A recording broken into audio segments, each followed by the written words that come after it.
invited to the green room, or what was that process like? Yeah, so just going to the combine first. I got invited to the combine, but I couldn't do nothing because I had some knee surgery, and got that done, got that out of the way.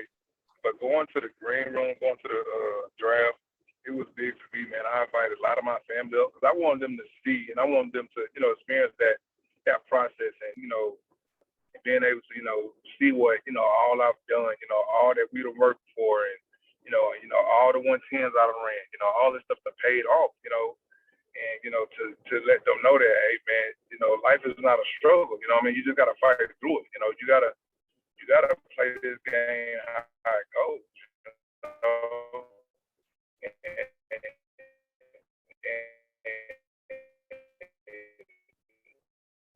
we enjoyed it, bro. We had so much fun. First time being on a flight. I don't know from being to New York. It was different for me. It was a good experience, bro. My kids was there. My of course I just had girls at the time. They got to experience it, man. It was the most funniest part. My youngest daughter, she kept asking. She said, "Dad, can I get some to eat, Dad?" And I think it might have been my youngest daughter. Yeah, my youngest daughter. She said, "Dad, can I get some to eat?" She had a dress on. I was like, "You gotta wait till they call my name." She was like, "Are they gonna call your name anytime soon?" Now it was before everything started. So when they called my name, number 3, the first thing she said when I went down and hugged her, the first thing she said to me was, "Dad, can I eat now?" And it's so crazy, man. It's so funny because now she's 13. That was 10 years ago. She's 13 now, man. And she's in the 8th grade, bro. Like, and so like now my oldest daughter, she's 15 now. On the 16th of this month, October 16th, she'll be 15. And so, man, looking back at those moments, bro, it's like nobody can take that from me. Nobody can take that from my family. Like I was there at the green room. Like I was there, first round. I run the bell. I done all that. Like I did the GQ shoot. I did all that. So it's stuff like that they cannot take away from me. And I love them type of moments, bro. I'm enjoying the process now. With my kids now. I believe so that my kids are going to go through the same process. Yeah. And they're going to do it much bigger and much better. But, they're going to have me there to protect them, that somebody's been through it already. So, bro, I can't wait, man. Yeah. So, that's an amazing moment right there with your daughters. And that's a moment where your daughter will tell her friends or her kids one day. That's amazing. And for you, obviously, when you got drafted by the Browns and coming into into your rookie season, and obviously you said you got traded in week 3, and how tough was it for you only spending like a couple of weeks with the team? And then do you know why did they trade you week 3 to the Indianapolis Colts? Do you know the reason why? How tough was that when they traded you week 3? When they man, I'm still trying to figure out why they traded me, bro. When I got traded, it was just more of a.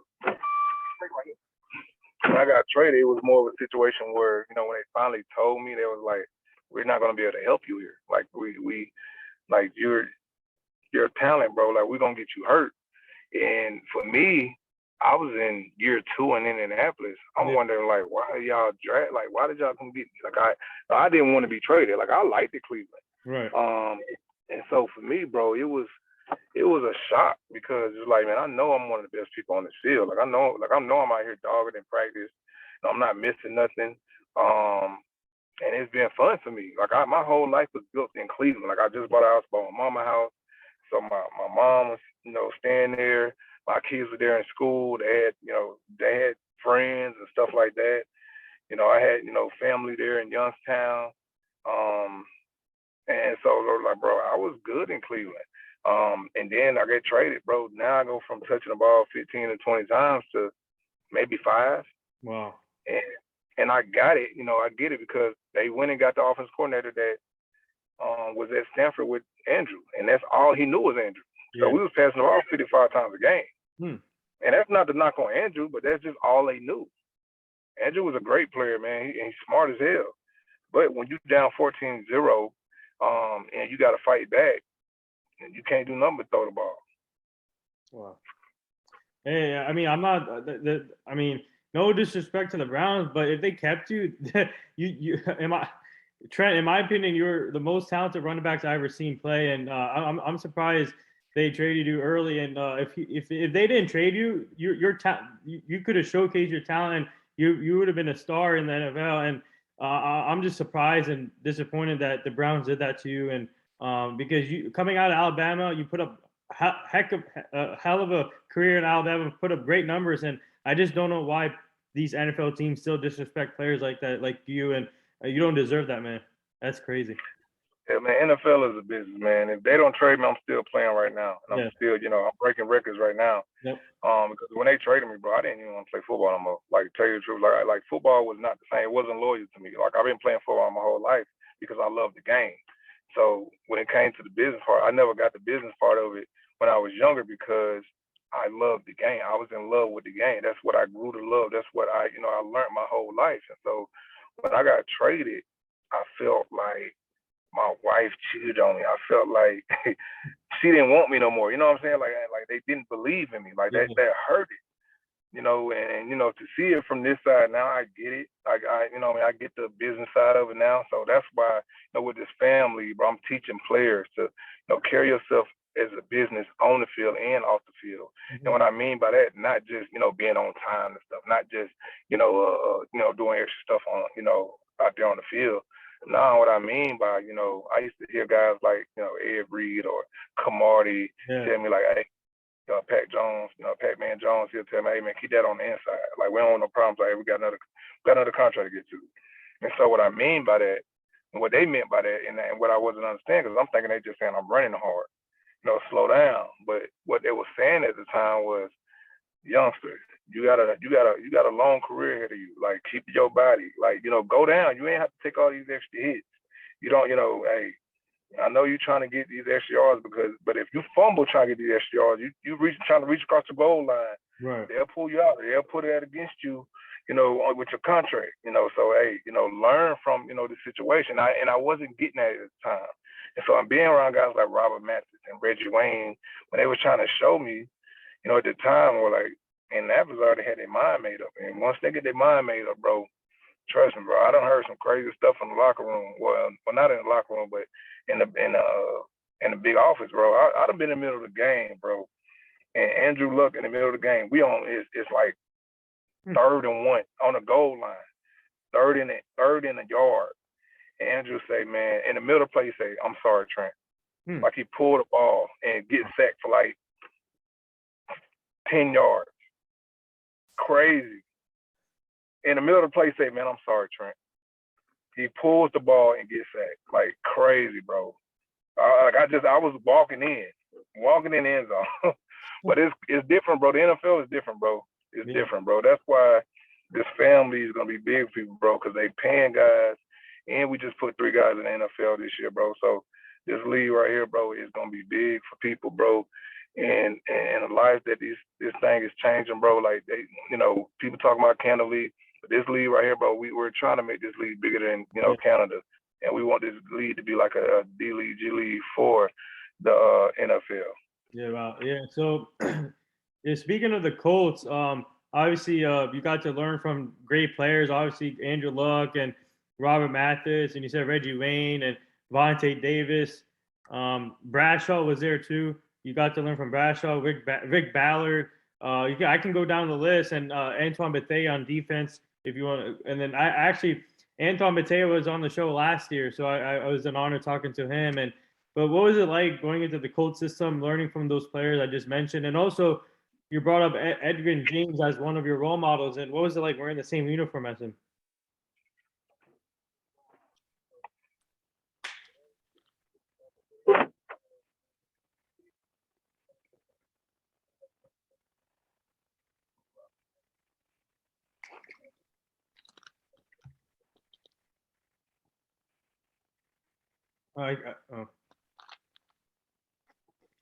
I can't hear you.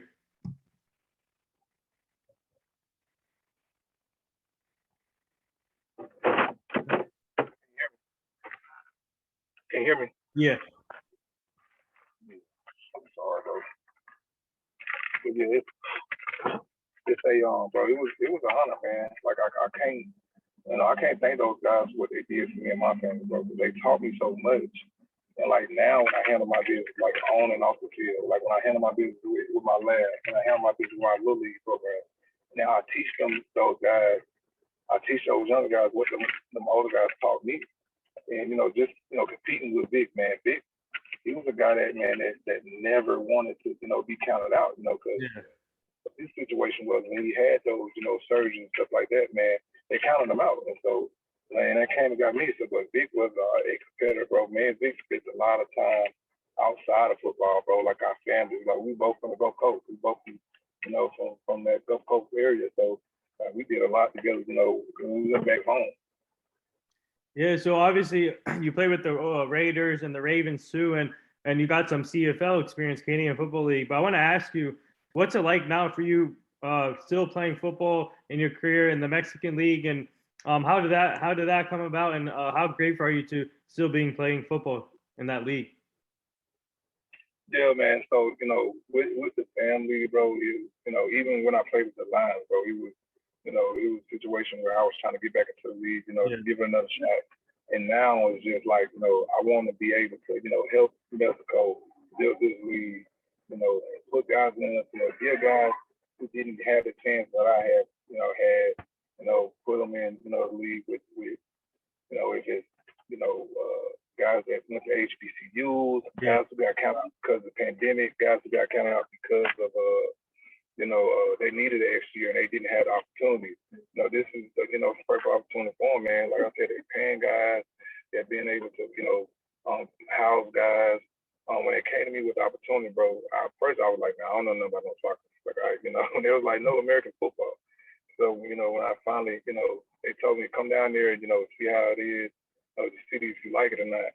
When I went down there, bro, I fell in love with it, man. And, as soon as you know it, man, I was, first we was talking about doing some brand ambassador stuff. yeah. Now they got me, to sign a contract, and now I'm playing, bro, and I can't wait. Yeah, so this is a two-part question here. So what are you most looking forward to when the season starts and when you go to Mexico? And I don't know what the protocols are there, but what are you guys most looking forward to playing in front of those fans? And I'm sure those fan base is ready to see you guys play. And what are you most looking forward to? And the next part to this, while you're playing and you have this youth program, and what's it like just to still be a player and sharing your stories to these young kids that you help out right now with your program? Well, for me, bro, just to get back out there on the field, bro, and have those fans, be excited about American football.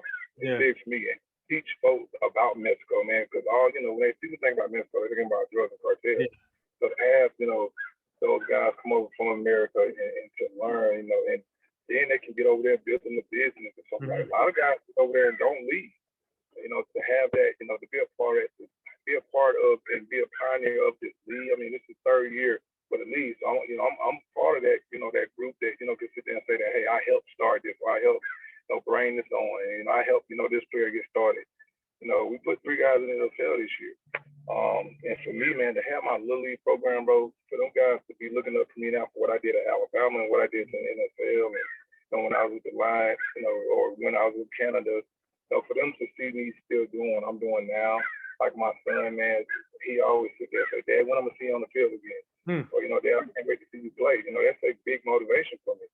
And so, man, to see those guys, and especially from kids that played with my son, it don't matter if they 6U or 8U or 12, no matter what it is, bro. If they can see me doing it, and that's just letting them know, like, bro, it's never too late. Never give up on your dream. Right. I always tell folks, man, you are your way out, and that's always gonna be my slogan.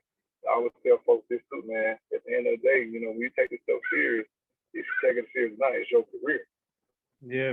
So that's amazing. And before a couple more things here. And yeah, yesterday we had Jermichael Finley on the show. Speaking of Texas, a former Texas Longhorn alumni. So I asked him this, and I asked him what was your thoughts on overall on this NFL season so far. So I'm going to ask you the same thing. And what are your thoughts? And if you're watching the season, what are your overall thoughts so far in 4 weeks of the NFL season? I think the NFL is young right now. They trying to find a face. I mean, Tom's still gonna be the face, but Yeah. I know they got Patrick Mahomes, but they looking for these young guys like Trevor, and they looking for these young guys, quarterback from Ohio, and these younger guys to come in and to make a big splash right now. You know, even with Mac Jones, but it takes time. You know, them guys got selected first because they, you know, their teams wasn't that good. So it's going to take them a minute, and it's going to, you know, for the whole team to gel. You know, it's a different, you know, style of play. It's a different, you know, organization. So I think it's going to be, you know, a great season. I think it'll be Tampa back in there again. I think it'll be Tampa and the Chiefs back in there again. And you know, I'm a Tom Brady fan, and I believe in Tom, and I love Patrick Mahomes too, bro. But those two teams, those two programs right now, bro, I've never seen nothing like Tom, what he's doing at his age. We're never going to be able to see that again. And I think the closest we'll get to Tom, it might be Mac Jones to me when it comes to playing that long. And, you know, there's, you know, saying that he's going to have a long, healthy career. Yeah. But when it comes to Patrick Mahomes, we never seen nothing like Patrick either. So, but I just think, bro, right now, I mean, we can't count out Arizona either, man, because right. Kyler Murray over there doing, bro, is unbelievable. And I think once the Titans get going and get them receivers back healthy, man, I think they're going to be pretty dangerous down the stretch too. But I think, you know, Arizona, Tampa, Kansas City right now are the teams to beat. Yeah, so I got to ask you, obviously, another former running back from Alabama, Derrick Henry, the king, the rushing king, and obviously in Tennessee, and obviously Julio Jones, now his teammate. What are your thoughts on Derrick Henry, and have you reached out to him recently and talked to him? Yeah, I talk to Derrick all the time, man. Actually, I talked to him not too long ago. I said, bro, you done took my stiff on to another. He said, yeah, man, I got it from you, big bro. But, man, you know, Derrick, man, he's doing his thing, man. He's having fun. I just think they need to give my man an MVP. I mean, to have 2,000-yard rushing yards, that's big. You know, just to have it for one season is huge, bro. It's not that many people out there can sit there and say they rushed 2,000. Not alone sit there and say they did it 2 years in a row and trying to go get it again. So when it comes to that title, man, they got to get that man his credit. Yeah. So the last two things now before I let you go, I'm sure you're busy right now, but our team is part of this foundation. It's called the Hugh Jackson Foundation. He's a former NFL coach. He's now the offensive coordinator at Tennessee State with Eddie George, and we're trying to help him prevent human trafficking, making sure the community stays safe and the kids stay safe. So we'll send you the foundation so you can go check it out. Yeah, most definitely, bro. Send me that, man, and make sure you tell them guys too, bro. If they got some guys who, you know, need an extra year, or, you know, guys who want to play pro football, tell them, man, come check out my website, man. youareyourwayout.com. Yeah. And the last thing here, would you like to say anything to all the nurses, doctors, and essential workers right now? Oh yeah, man. I want to say I appreciate y'all, and I thank y'all for everything y'all doing, man. Because if it wasn't for y'all, man, a lot of us wouldn't be here. And y'all putting y'all lives out there on the line, man. That's big. I have a testing lab where we do all the COVID tests. We do all types of tests. But, you know, to see that stuff actual in the lab, it's scary, man, because, you know, it's really still not a hold on everything. It's getting better, but this virus is getting stronger. So I just thank for the ones that, you know, out there on the front line that's, you know, risking their lives for us, man. I appreciate everything y'all doing. Yeah, well said. And would you like to plug anything that's what you have coming up next here on our show? So, man, for me, man, go check out the family, bro. I'm telling y'all, it's gonna be big, and it's getting a lot of, you know, press. It's youareyourwayout.com. We have a trial here. We have a combine here October the 24th. In Birmingham at 10 o'clock, and it's going to be at Clay Chalkville High School. Then we have we're going to do a pop-up shop, man. So, you know, people, they can come out and, you know, put some stuff around the stadium, and, you know, we're going to be able to put all their items and, you know, have fun, and we're going to be able to, you know, have fun with everything. Yeah. So, I definitely appreciate you, man, for this time. Yeah, no problem. Yeah, thank you again for coming on the show, and this wraps up episode 914 with former NFL running back, former CFL running back, former Alabama running back, Trent Richardson. Go check him out on all social media formats. Go check out his Youth Sports Alliance program. And, man, thank you again for coming on the show. And we would like to have you back on the show so you can meet the full team at some point. But good luck this season. And help, and it's amazing what you're doing with the Mexican League. So I'm really looking forward to that, seeing what you guys do. And thank you again.